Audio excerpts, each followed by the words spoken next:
morning, and welcome to Morning Movie News, where, at least so far, it seems 2016 is the year of the apology, because we have two big ones to discuss today. The first, of course, made huge headlines a few days ago, and the second one just broke this morning. But the first one, of course, is George Lucas's apology for calling Disney white slavers when doing an interview with Charlie Rose about Star Wars. Now, when he first made that comment, I got a number of tweets from you guys asking me what I thought about George Lucas's comment. And one of the reasons I think so many people, paid attention to this was because Charlie Rose didn't ask George Lucas what he meant by that. A lot of people are upset that Charlie Rose just kind of let the comment slip by and didn't, either ask George to clarify or say, what are you talking about? And if they're white slavers, doesn't that make you complicit because you sold your property into slavery for $4 billion? But anyway, here's what I think about it. The first thing is that I think George Lucas, I think it's very tough for him. I think it'll be tough for anybody, but particularly for George Lucas, who of course takes Star Wars very personally. It's his claim to fame. He's built his entire empire on it. And as we all know, he took people's criticisms of the prequels so much to heart that he decided he didn't want to make any more Star Wars movies because it hurt him too bad. So that's one of the reasons that he sold the property to Disney in the first place, because he just couldn't take it anymore. So we know he's a very fragile individual. So keep that in mind. And now take into account what's happened, right? J.J. Abrams and Disney have succeeded wildly without him. George Lucas hasn't contributed at all to this seventh installment of the franchise, his franchise, where he was so intimately involved in every other film. But here, someone else has taken it from him, and they have succeeded wildly. So clearly, Star Wars doesn't need George Lucas to not only survive, but to thrive. So I think that's really hard to take. The other thing is that, and I think even the most diehard Star Wars fan who absolutely loves this movie and thinks it's perfect must acknowledge that it is incredibly similar to Star Wars A New Hope Episode 4, the very first Star Wars movie that was ever made, and still the most successful, although The Force Awakens is gaining on it fast. So I think that also frustrates George Lucas. He's like, well, look, you didn't involve me, but you just copied my work. And you didn't even acknowledge that you copied my work. I mean, it's obvious, but you're passing this off as a new original film. And, you're getting all this money, this box office historical headlines, but you just copied my movie. So I think that's incredibly frustrating for him. Also, he's had his difficulties with Harrison Ford over the years, not willing to give Harrison Ford what he wants. And of course, J.J. Abrams goes and does it. So I think this is just an incredibly frustrating situation for George Lucas, which, again, I feel is understandable. But Disney should have realized that George Lucas is a loose cannon and says sometimes ridiculous, hurtful things to not only himself, but the property that he's addressing. So I really feel in his contract it should have stipulated that he can't do any interviews. Why is George Lucas doing any Star Wars interviews? He isn't involved with this movie. That's the whole point. I guess Charlie Rose wanted to get on the Star Wars train, and maybe he has George Lucas's phone number. But I would be like, hey, if you're going to sell the property to us, and if you're going to leave as you wanted to, and as we agreed, because we're certainly cool with it, because the prequels did bring a lot of heat on you, you have to fully leave. You can't sit here and backseat drive the franchise. I just don't think it's helpful, and I don't think it's appropriate. I think George Lucas, and I think because George Lucas can't help himself, it needs to be a contractual obligation. This reminds me a lot of what happened with Joss Whedon, who was going around saying a lot of bad things about Marvel when Avengers Age of Ultron came out, because he was upset with the way that film went down, and he said it was not a good movie-making experience. I also think he was kind of bitter about what happened with the Avengers and his pay rate, and then also of his friend Edgar Wright. But his friend James Gunn is fine. So, and also at the end of the day, Marvel's doing just fine. And also Ant-Man did just fine without Edgar Wright. So I think that this is also a good lesson for anyone out there. If you're upset about something, or if you don't like the way you've been treated, just make a mental note and remember it next time you deal with those people or when you deal with anybody else. I think that, as you can see, these negative comments only really make the person look bad who said them. And, these are such big juggernauts, and there's so much invested in them financially from the studios and with the fans. I mean, I think a lot of people are giving Star Wars The Force Awakens a pass. I gave the movie a B+. I think it's a fun movie, but I think a lot of people are giving it a pass because they just have so much emotionally invested in the franchise and they want to see it come back in full. So you're just not going to win that battle. And I think that George Lucas needs to realize that. I think Joss Whedon needed to realize that. And I think at the end of the day, the people who were hurt most by these comments were George Lucas and Joss Whedon. But I'm curious to what you think. And now that George Lucas has apologized, well, were you even offended to begin with? Or were you like, George hasn't changed a bit? All right, so that's the first apology of the day.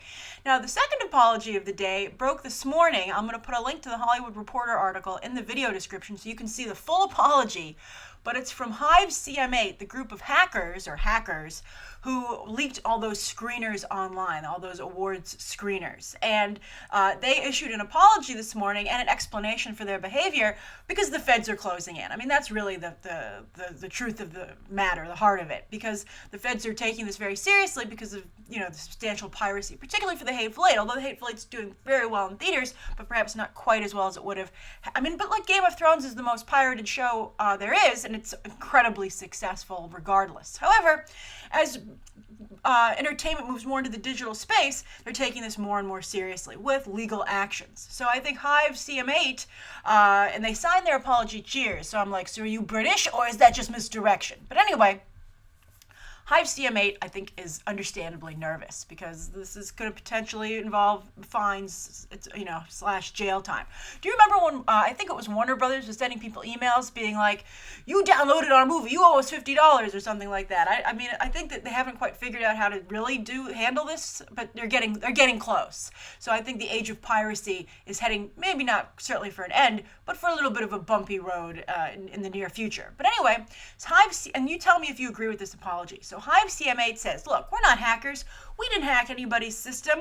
We just got these, screeners off the street, just like anybody could have. And then we uploaded them online. And we tried to take off, the digital fingerprints, that they put on screeners so that they can trace back who leaked it. And they did trace back who leaked The Hateful Eight to Alcon Entertainment. And the head of Alcon Entertainment who got the screener said, oh, someone signed for it. I don't know what happened to it. But the feds are, of course, going through that office like crazy, interrogating everybody. It's not a good time to be at Alcon Entertainment. But anyway, there's really nothing they can do. I think it would be very hard to prove unless they could find the computer it was duplicated on. But anyway, I think in the future you're going to have to see some kind. I kind of am not a fan of screeners. I think they should have screenings, and you have to go because a lot of times these voters don't vote. They don't watch the movie that they're supposed to vote for. They just, they said they got the screener and they claim that they did. So there's no way to prove they actually watch the movies that are in contention. And I think you shouldn't be able to vote unless you go to all the screenings and you see all the movies that are, at least nominees, because I just think it's one of the reasons we have such a flawed voting system. It's like, did you watch it? And they're like, no, I didn't. So anyway, I have a problem with screeners overall. So Hive-CM8 says, look, we did this because we're actually helping these movies. By leaking them, they make headlines, headlines that compete with the Star Wars headlines. They actually reference Star Wars. And they said this is a way to get that movie in the public eye. And sure, some people pirate it, but it also inspires some people to go to pay to see it in the theater. So you're welcome, Hollywood. Please don't arrest us and prosecute. But here's the thing, and I think that was the wrong way to go with the defense. And here's what I would have done. I would have gone the populist route. I would have said, do you know how much it costs to go to a movie? Do you know how ridiculously expensive it is? Why should people in the industry who are making the money off these ticket sales also get to see the movies for free? I mean, if anyone should be paying for them, it should be them. But they get to watch it for free. They get screeners, they get streaming links, and yet the general public, John and Jane Q public, have to pay for this. It's just, and they could have added up all the money it would have cost to see all these movies in the desired formats and say, that's ridiculous. And I think they would have gotten a lot of support. They would have probably been able to start like a Kickstarter legal fund, and say, help us out. And I think a lot of people would have contributed because I think that the finances of going to the movies these days, when you factor in snacks too, and they're like, you don't want us to sneak in snacks either, so let's add that to the bill. I think that a lot of people could really relate to that. So that's the direction Hive-CM8 should have gone in. They should have appealed to the public, the people who are downloading their movie, rather than the industry being like, yeah, we stole from you, we took your money, we hurt your box office numbers. So not only do we hurt your pocketbook, but we hurt, your headlines, but we were helping you. I just think it was a very bad apology. And also there were a ton of misspellings in it. I think Hive-CM8 should spend less time apologizing and more time scattering to the wind. All right, so that's the second story of the day. Now, the third story of the day, this is a big one, and it was kind of broken in a really not a big manner, so I don't know what they were thinking, but in an interview with a magazine over the holidays when he was talking about Doctor Strange, actually, Kevin Feige, as many of you tweeted to me, confirmed that Ryan Coogler will direct Black Panther, which I think is super exciting. So he's going to direct it. Go watch Creed and watch the very first boxing match, the first exhibition boxing match, which is a whole long take. There's not a single cut in it. It's masterfully done.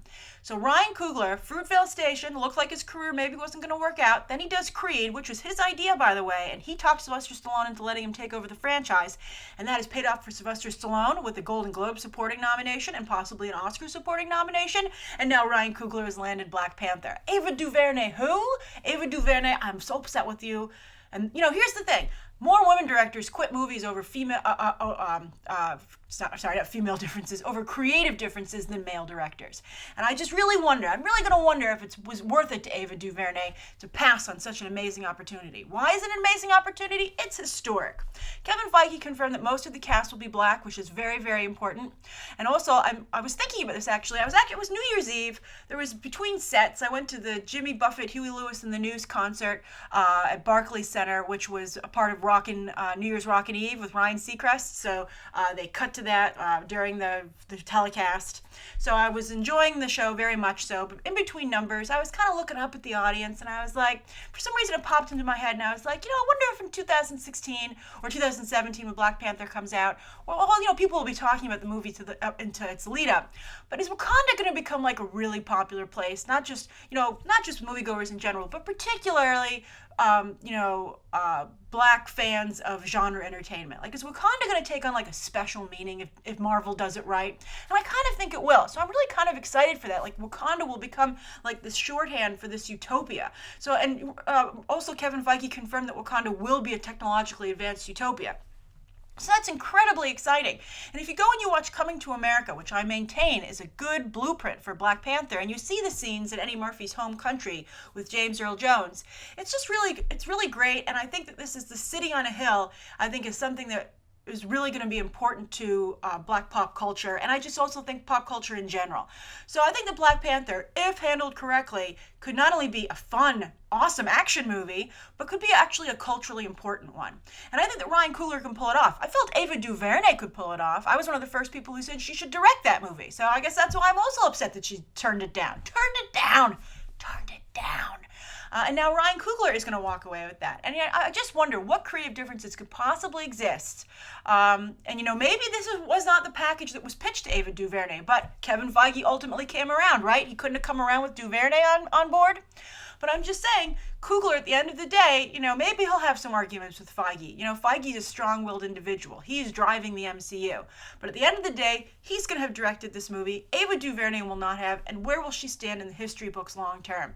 So I think the Black Panther turned out great. They really lucked out that Ryan Coogler got that movie.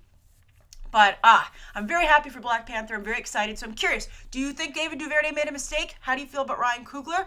What do you think of a mostly black cast? Do you feel that white audiences will go and see a movie that has a mostly black cast? I think that John Boyega's success in Star Wars was very, very a very important step for Hollywood with diversity. But at the same time, I think a lot of people were upset with the way John Boyega actually ended up being portrayed. It was a little bit of a bait and switch. But everything they promised you in Star Wars with John Boyega's character, you should be getting in Black Panther. And I think that's very, very good.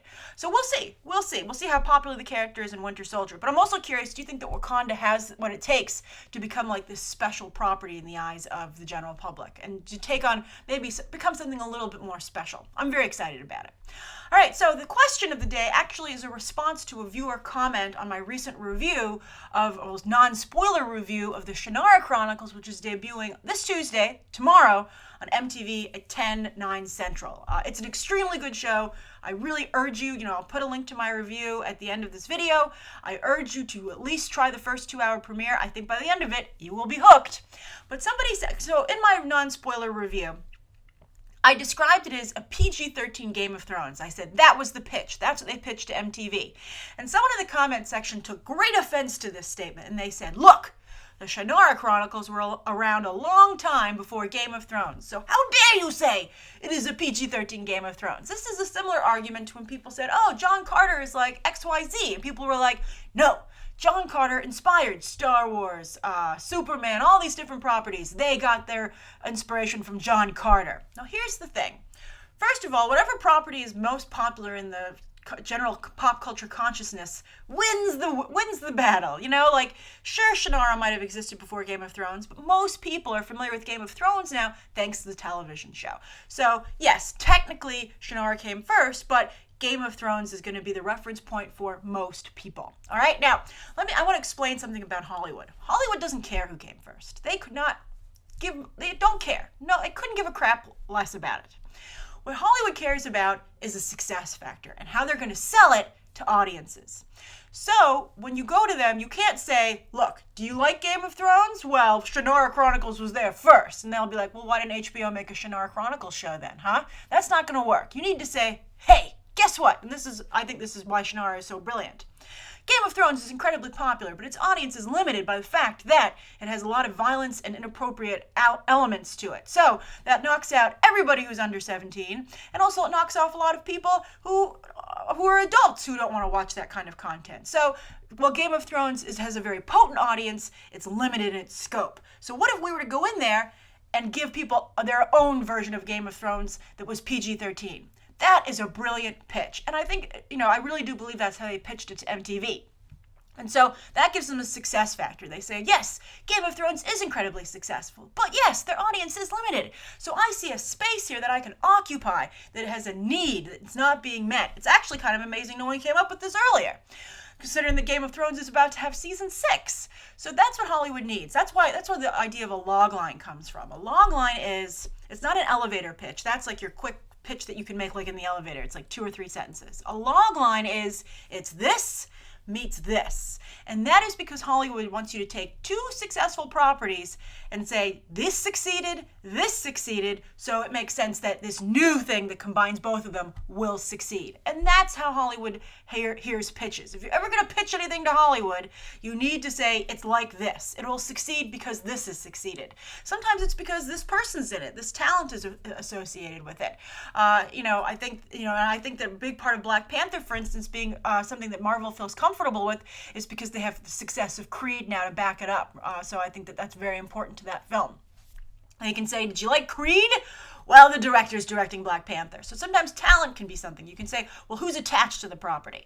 But with something, but if it's a pitch for an idea for a show, you need to reference something else that was already successful so that Hollywood feels better about it. It's just the way the system works. You can't just be like, well, have you read my script? It's brilliant. These books books having a fan base is popular, but that's not going to be enough. You need to add something else on it because there are so many pitches. I think a lot of you might not be aware of just how many properties are pitched at both the TV and movie level and now the digital level at like a constant level. I mean, it's just happening constantly. And just because your pitch gets accepted doesn't mean it'll ever see the light of day. Then it enters development, and it could end up in development hell. So your pitch has to be strong enough not only to get accepted, but to actually get made and to make its way through development and actually have it be greenlit and then go, okay, let's actually do that. So that's why it's important to have such a strong pitch and to bring in 2 beautiful words in Hollywood right now: Game of Thrones and PG-13. All right, so that's an answer to that. I hope that explains things a little bit better so that you guys don't get frustrated when I say that or you hear someone else say it. You'll understand the business reasoning behind it. All right, so welcome back. Happy 2016. Please be sure to write down below what you think of today's top 3 stories and that viewer explanation, and let me know anything you'd like to see covered tomorrow, and of course, any questions that you might have. Thanks for watching. Bye.